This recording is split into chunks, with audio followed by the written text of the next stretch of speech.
Yop là! Salut les self-rénovatrices, salut les self-rénovateurs. J'espère que vous allez super bien. Bienvenue sur Total Rénov. Aujourd'hui, on va parler de jardin, on va parler d'arbres fruitiers et d'arbres tout court. Je vais vous montrer comment fabriquer un cicatrisant après avoir coupé des branches. Écologique, économique, respectueux de l'environnement. Et comme ça, tu n'as pas besoin de courir dans un magasin, vite, acheter des produits tout prêts, des fois dangereux pour la nature. C'est parti!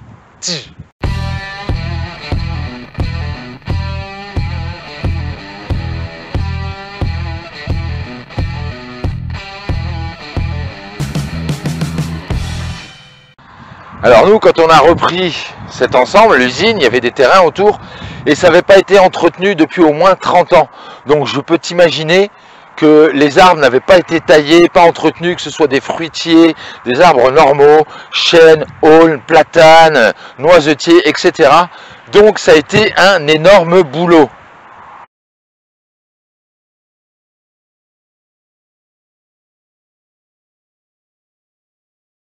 Donc le terrain commence à avoir une meilleure mine, forcément il a fallu tailler des arbres, il y en a certains qu'on a été obligé d'enlever complètement parce qu'ils étaient trop nombreux sur une même surface, donc en fait ils se tirent la bourre, c'est le premier qui va aller attraper le soleil, et en fait ils se gênent les uns les autres, donc il faut en supprimer quelques-uns, ça pas de panique, c'est du bois qu'on sert en chauffage.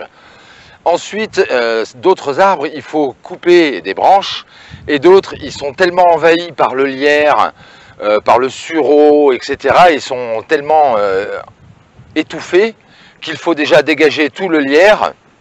Ensuite, il faut enlever tous les autres arbres nuisibles aux alentours, même des fois qui poussent au pied de la souche, au pied du tronc. Et puis ensuite, donc on dégage tout ça. Alors le lierre, rien de compliqué. Tu coupes à la racine, tu coupes au ras du pied de l'arbre sans attaquer le pied de l'arbre, et tu vas voir le lierre dans l'arbre après finit par mourir et ça sera plus facile à dépecer, à enlever de ton arbre primaire que tu veux garder. Là ici tu vois derrière c'est un poirier, il faisait des super bonnes poires, mais c'est inutile d'aller ramasser des fruits à 6, 7, 8, 9, 10 mètres de haut, et puis c'est galère, et c'est comme ça qu'on abandonne souvent la récolte de nos fruits, parce que c'est très haut, c'est pas facile d'accès, etc. Et ça reste dangereux. Alors il y en a qui vont dire ouais ça se fait pas comme ça. Écoute, quand t'as pas le choix et que ton arbre soit il va mourir étouffé, ou alors tu lui redonnes une seconde jeunesse et il va refaire des nouveaux fruits, sachant qu'un arbre fruitier a une durée de production de fruits. Donc de temps en temps, ou on enlève et on remet un nouveau pied, ou alors on essaye de le récupérer. Mais il arrive à un moment donné, tu n'as pas le choix, tu es obligé soit d'arracher, de mettre un nouveau pied, ou alors d'essayer de les restaurer du mieux que tu peux. Moi, c'est ce que je fais, ça m'embête d'arracher des arbres. Nous, on fait toujours au maximum des économies, mais surtout de l'écologie. Donc, recycler soit des matériaux déjà utilisés en deuxième main qu'on réutilise pour notre rénovation. Mais c'est pareil aux extérieurs, on essaye de garder le maximum d'arbres, regarder des petites haies, refaire des treillis, des taillis, t'appelles ça comme tu veux, pour que ça reproduise du bois, donc ça absorbe du carbone, et après ce carbone, ça se transforme en tronc qui grossit, et ça te redonne du bois pour chauffer l'hiver, et comme ça, on est bien content. Alors là, je te montre la coupe de cheveux que je lui ai fait à mon petit poirier, les périodes auxquelles tu peux tailler tes arbres. Fin d'automne, début d'hiver, fin d'hiver max, après au printemps, la sève remonte, c'est plus la peine de tailler, sinon tu vas lui faire du mal et il va fatiguer et il va pas pouvoir repartir comme tu en as envie. Et surtout, tu risques de le faire crever. Donc, comme je t'expliquais pour le lierre, tu as vu, quand tu le coupes en bas à la racine, quand tu enlèves le lierre, tu vois, il m'en reste des bouts enlevés, mais tu vois, quand c'est coupé, après ici, là, ben regarde, hop, hop, ça s'enlève tout seul, tu vois, le lierre il meurt et il s'enlève tout seul. Donc après ces parties-là, il faudra quand même que je les enlève. Parce qu'il reste les nuisibles, les fourmis, les araignées, les vers, des choses comme ça qui aiment bien aller manger le bois mort parce que pour eux il reste encore des nutriments. Donc ils vont venir squatter dedans et ils risquent après d'être attirés par le bois tendre, le bois vert de ton arbre et là ils vont se donner à cœur joie. Donc voilà, j'y ai coupé les anciennes branches l'année dernière, voilà, parce qu'il y avait des branches de partout. Alors ça, ce qui pousse comme ça là, et bien justement, c'est quand on n'entretient jamais, tu vois. Et du coup, il y a des branches qui poussent de partout. Et puis l'arbre, lui, avec la lumière, il cherche à monter vers le ciel. Il cherche toujours la lumière pour peu qu'il y ait plein d'autres arbres à côté. Il se tire la bourre, donc c'est celui qui va pousser le plus haut pour avoir le plus de lumière pour pouvoir vivre. L'herbe fait comme ça, c'est pour ça que ton herbe dans le jardin pousse si tu la coupes pas. Parce que chaque brin veut être le premier à pouvoir faire des graines et se reproduire. Et les arbres font la même chose. Donc là, ce que j'ai fait, tu as vu, j'ai bien nettoyé autour, j'ai viré le lierre, voilà, mes 4 charpentières qui vont donner mon âme et qui fabriqueront après d'autres petites branches pour faire des fruits. Donc là, après, je vais leur donner des formes de façon, tu vois, j'avais commencé avec celle-là. Celles-là, elles sont jeunes, donc je vais pouvoir les plier et mettre un petit bout de fil, tu vois, sur ma branche. Et je vais mettre des piquets au sol pour que ma branche, elle prenne cette forme et que ça pousse pas vers le ciel, parce que sinon, rebelote, c'est le même problème. Il faut aller chercher les fruits à Tataouine dans le ciel, là, et c'est dangereux. Puis c'est gavant.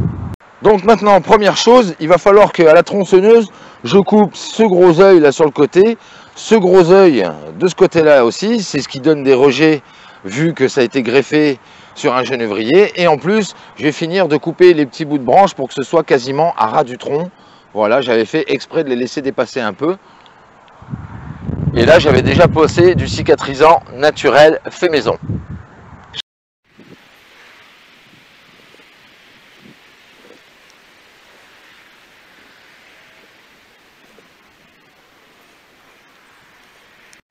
Maintenant, on attaque la mixture. Pour faire ton cicatrisant, il te faut de la cendre fraîche de bois brûlé que tu as brûlé hier ou avant-hier, ou tu fais un petit brûlot à un endroit avec du vrai bois. Hein. Voilà. Pas de contreplaqué, pas de produits ajoutés dans le bois, du vrai bois, du bois d'arbre.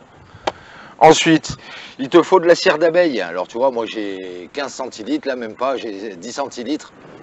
Prends de la vraie cire d'abeille, liquide. Prends pas les trucs en bombe, là, machin, plein de gaz, plein de solvants, parce que ton arbre, il va pas apprécier. Il te faut de l'argile. Alors là, moi j'ai pris de l'argile, la terre argileuse de mon jardin.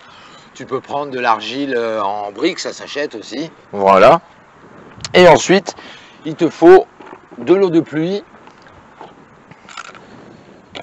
un récipient pour faire ta mixture, et puis après, un petit badigeon, une brosse, un pinceau.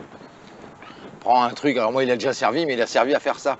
Prends pas un pinceau que tu as fait de la peinture avec, de la peinture à l'huile ou avec des solvants. Allez, c'est parti. Donc, on va commencer par prendre un peu d'eau. Ensuite, on mélange un peu d'argile.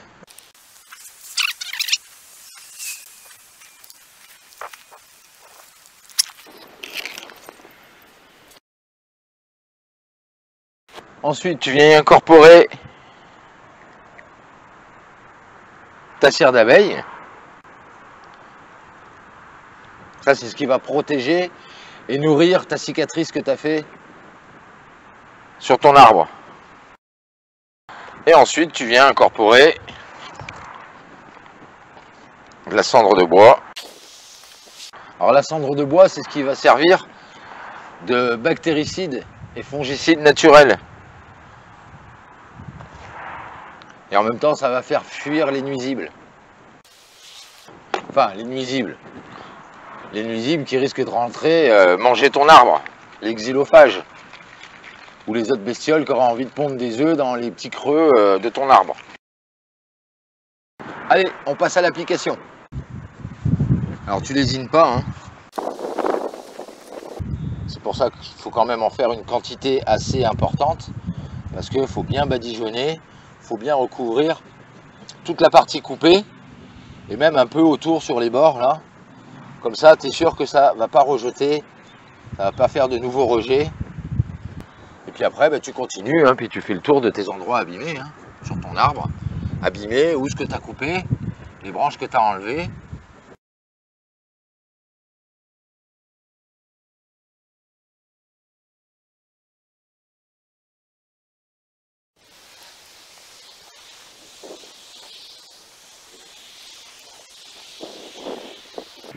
Bon ben voilà les petits chéris, cette vidéo est maintenant terminée. Merci de l'avoir suivi.